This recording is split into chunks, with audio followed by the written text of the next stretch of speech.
Hello दोस्तों, सभी को नमस्कार। तो कैसे हैं आप लोग? तो आज का जो व्लॉग है वो थोड़ा सा अलग टर्म का है, डेली व्लॉग से थोड़ा हट के है, थोड़ा सीरियस है, एक खास मुद्दे के ऊपर है। आज का जो मुद्दा है वो है जो इस वक्त हमारे कंट्री के अंदर चल रहा है, जो सबसे बड़ा मुद्दा चल रहा है वो है जो यूजी का नीट का पेपर लीक हुआ है। तो वैसे तो हमारे कंट्री के अंदर पिछले कई सालों से काफ़ी पेपर्स लीक हुए हैं, जिनकी कोई गिनती नहीं है। बीजेपी सरकार के अंदर काफ़ी पेपर्स लीक हुए हैं। मैं बीजेपी गवर्नमेंट इसलिए कह रहा हूँ क्योंकि जब किसी काम का क्रेडिट लेना होता है तो बीजेपी गवर्नमेंट बहुत जल्दी आती है कि हमने कराया करके। तो अगर पेपर लीक हुआ है तो जिम्मेदारी भी उनको लेनी पड़ेगी, अकाउंटेबिलिटी उनकी बनेगी इस चीज़ की। तो अभी जंतर मंतर पे जैसा कि प्रोटेस्ट आप सभी लोग देख रहे हैं, वहां से काफी वीडियोस निकल के आ रही हैं। तो मैं भी उन वीडियोस को देख रहा था, उसमें काफी चीजें मैंने भी देखी, तो मैंने भी काफी चीजें नोटिस करी। वहाँ पे अभिजीत दीपके हैं और भी कई लोग हैं जो आई थिंक उनका नाम मेरे को याद नहीं है, जो अनशन पे बैठे हैं। काफ़ी लोग हैं जो कई प्रकार से प्रोटेस्ट में शामिल हैं। तो मैं उनमें से खैर किसी का सपोर्ट नहीं कर रहा, मैं यहाँ पे किसी का सपोर्ट नहीं कर रहा। मैं सिर्फ ये कहना चाह रहा हूँ कि इस वक्त जो हमारे सेंट्रल एजुकेशन मिनिस्टर हैं धर्मेंद्र प्रधान, सबसे पहले तो इनको इस्तीफा दे देना चाहिए। क्योंकि जो पर्सन देश के अंदर इतने बड़े बड़े एग्जाम, क्योंकि आप खुद सोचिए, कई बच्चे हैं, तो हो सकता है किसी का लास्ट अटेम्प्ट हो सकता है किसी ने 2 बार अटेम्प्ट किया हो, 3 बार अटेम्प्ट किया हो, क्योंकि मुझे जानकारी नहीं है नीट की आई थिंक कितनी बार उनकी पेपर दे सकते हैं। लेकिन जिन्होंने भी सर आप मान के चलिए साल 2 साल 3 साल 4 साल से तैयारी करी होगी, और जब उनका वक्त आया इस चीज का कि हम आज एग्जाम देंगे, लेकिन पता लगता है कि भैया नीट का जो एग्जाम है वो तो लीक हो चुका है। आपने कई बार देखा होगा, पुलिस को आने में देर हो गई, एम्बुलेंस को आने में देर हो गई, कई चीजों को हमारे देश में देने में आने में देर हो जाती है, चलता है। वहीं पे अगर नीट का या किसी भी प्रकार का कोई एग्जाम होता है, अगर वहां पे 1 सेकेंड या 2 मिनट की भी देरी हो जाती है तो बच्चों को अंदर एंट्री नहीं मिलती। आज जो पेपर लीक हुआ है उसके चलते जो प्रोटेस्ट इतना बड़ा जंतर मंतर पे हो रहा है, उसमें जो दिल्ली पुलिस के द्वारा बच्चों को पीटा गया है, ये बहुत ही निंदाजनक है, इसकी कड़ी निंदा करता हूं मैं। और जो हालात अभी वहां दिख रहे हैं, क्योंकि आए दिन इंस्टाग्राम पे यूट्यूब पे बहुत वीडियोस आ रही है, बहुत ज्यादा वीडियोस। तो सबसे पहले तो धर्मेंद्र प्रधान जी को इस्तीफा दे देना चाहिए, और अगर वो नहीं दे रहे हैं तो एटलीस्ट कम से कम मोदी जी, जिनसे देश को बहुत उम्मीदें हैं, उनको तो कहना ही चाहिए कि हाँ भैया, कहीं ना कहीं धर्मेंद्र प्रधान जी के अगेंस्ट में उनको एक्शन लेना चाहिए। क्योंकि उनके अंडर में है, एजुकेशन मिनिस्टर वो हैं, तो जवाबदेही उन्हीं की बनती है। उन्हें कुछ तो आज तक अभी तक उनका कोई स्टेटमेंट भी नहीं आया है। और सबसे बड़ी बात है, हमारे देश की मीडिया इसको दिखा भी नहीं रही है।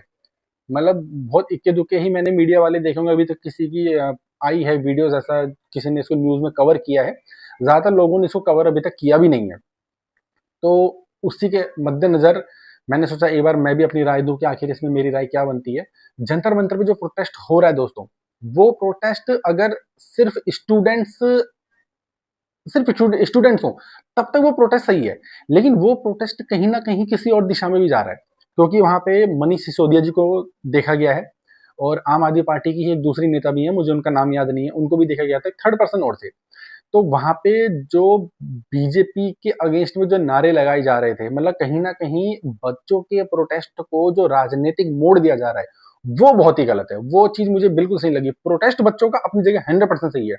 धर्मेंद्र प्रधान जी का इस्तीफा मांग रहे हैं, वो भी 100% सही है। लेकिन इस प्रोटेस्ट को किसी भी एंगल से राजनीतिक मोड़ नहीं देना चाहिए, ये मेरा मानना है। दूसरी चीज, जो दिल्ली पुलिस ने वहां किया है, जो हरकतें उनकी आई हैं मेरे सामने, मैंने कई हरकतें उनकी देखी हैं। मतलब हम कहते हैं कि यार महिला के ऊपर हाथ उठाने वाला एक नामर्द होता है, लेकिन आज की डेट में मेरे अकॉर्डिंग अगर कोई नामर्द है तो वो है दिल्ली पुलिस। और उसका सबसे बड़ा जीता जागता सबूत ये है कि मेरे सामने जो मैंने वीडियोस देखी है, एक पुलिस वाले ने एक लड़की को बहुत बुरी तरीके से थप्पड़ मारा है, दूसरे पुलिस वाले ने एक लड़की के चेस्ट को टच भी किया है। वो भी वीडियोस आई है, अब मैं कोशिश करूंगा कि इसमें डाल सकूं, हालांकि एडिट हो पाएगा नहीं हो पाएगा मैं नहीं जानता। उसमें जब उसको धक्का दे रहा था तो यहां से हाथ सरकते हुए इधर को आया है।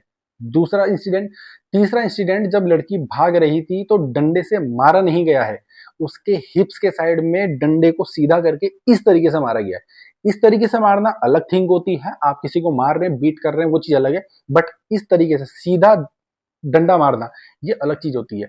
तो यहाँ पे भी दिल्ली पुलिस की तरफ से, दिल्ली पुलिस के द्वारा जो भी ये किया जा रहा है गाइज, वो बहुत ही ज्यादा शर्मनाक है। इस प्रकार की हरकतें बिल्कुल नहीं होनी चाहिए। और इस प्रोटेस्ट में दिल्ली पुलिस के साथ साथ कुछ लड़के सिविल ड्रेस में भी देखे गए हैं। मुझे तो आई थिंक, मुझे नहीं लगता कि मुझे कोई भी वीडियो ऐड करने की जरूरत पड़ेगी, क्योंकि जितने भी व्यूअर्स हैं जो भी इस वीडियो के साथ देख रहे हो, उनके पास ऑलरेडी वो सारी वीडियोस पहुंच चुकी होंगी। जो एक तो जो दिल्ली पुलिस है वो भी बिना बैज की आई थी, काफी लोगों के वहां पे नेम प्लेट था ही नहीं। पहली चीज, ये पॉसिबल है नहीं, और कानून की धारा में ऐसा है भी नहीं, क्योंकि कोई भी पुलिस वाला बिना नेम प्लेट के नहीं निकल सकता। दूसरी चीज, जो वहां पे सिविल ड्रेस में घूम रहे थे और डंडे से बच्चों को पीट रहे थे, मुझे समझ में नहीं आ रहा वो है कौन। मैं तो उन्हें साफ तौर पे बीजेपी के गुंडे ही बोलूंगा कि भैया बीजेपी ने अपने गुंडे भेज रखे थे, या फिर हो सकता है आम आदमी पार्टी ने, जिसने भेजे थे, कहीं ना कहीं इसको एक अलग मोड़ देने के लिए, प्रोटेस्ट को अलग मोड़ देने के लिए वो भी भेजे गए थे। तो ये तो हो गए वहां के 2 पॉइंट। थर्ड पॉइंट जो मेरी नजर में आया था, इससे पहले अभी तक उन्होंने जो वहां पे पुलिस फोर्स तैनात कर रखी थी, वो आई थिंक आरपीएफ थी, रिजर्व पुलिस फोर्स जो हमारी होती है। और अब उन्होंने सेंट्रल गवर्नमेंट ने, या जो भी जिसके भी अंतर्गत आती है, उन्होंने आरपीएफ को हटा के टीएसआर करके एक पुलिस फोर्स है, जो कि त्रिपुरा स्टेट की है, त्रिपुरा स्टेट की है वहां पे। तो वहां से, त्रिपुरा से क्या कहते हैं, पुलिस फोर्स मंगाई गई है वहां पे सारी की सारी बैरिकेडिंग करने के लिए, उस प्रोटेस्ट को कंट्रोल करने के लिए। अब आप खुद सोचिए गाइस, वहां पे जो पुलिस आई है, उसको दिल्ली वालों की लैंग्वेज आती नहीं है। मतलब अगर कोई बच्चा तड़प रहा होगा, बोलेगा भी आप मत मारिए, बस हो गया, 2 मिनट दीजिए या 1 मिनट दीजिए, कुछ भी अगर उनसे कहना चाहेगा, वो समझेगी नहीं। क्योंकि त्रिपुरा वालों को, मुझे नहीं लगता कि यहाँ की शायद लैंग्वेज आती भी होगी। इन्होंने उन्होंने पुलिस की पूरी बटेलियन ही चेंज कर दी है। तो जिस हिसाब से हालात हो रहे हैं देश के, कहीं ना कहीं बीजेपी का एक बहुत ही बड़ा कोर वोटर उनसे नाराज हो गया है। और इसका सीधा सीधा असर अब आने वाले जो इलेक्शंस हैं, जो भी कहीं पे भी अगर किसी स्टेट में इलेक्शन है, क्योंकि आई डोंट थिंक कहीं इलेक्शन अभी रिसेंटली होंगे, बट जो भी किसी स्टेट में इलेक्शन होंगे वहां पे भी, और जब लोकसभा चुनाव होंगे, तो बीजेपी को एक बहुत बड़ा झटका झेलने के लिए बीजेपी को तैयार रहना होगा। क्योंकि ये एजुकेशन, क्योंकि डॉक्टर के जो नीट के एग्जाम है, वो सिर्फ दिल्ली में नहीं है, वो ऑल ओवर कंट्री के हिसाब से है। तो आपको, तो गाइस, इस वीडियो को खैर मैं ज्यादा लंबा नहीं करता, मैं तो इतनी ही रिक्वेस्ट करूंगा, अगर ये वीडियोस मेरी कहीं भी आगे जाती है मोदी जी से या कहीं भी बीजेपी में, तो जितना जल्दी हो सके धर्मेंद्र प्रधान जी को उनकी कुर्सी से हटाया जाए। मुझे पता है प्रधान जी की जो अप्रोच है वो बहुत ऊपर तक है, संघ तक है, लेकिन कहीं ना कहीं उनको उनकी कुर्सी से हटाना बहुत ज्यादा जरूरी है, ताकि बच्चों को लगे कि उनके साथ इंसाफ हुआ है।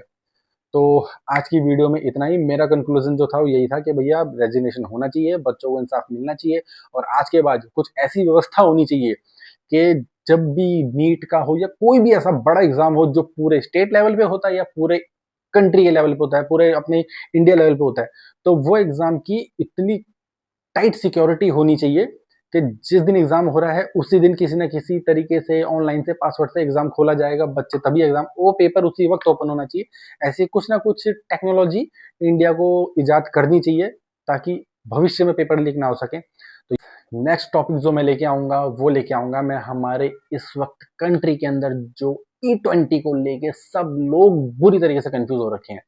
तो उसके रिगार्डिंग अगली वीडियो जो मेरी होगी वो होगी E20 पेट्रोल के ऊपर। सो बने रहिएगा गाइस, तब तक के लिए बाय बाय।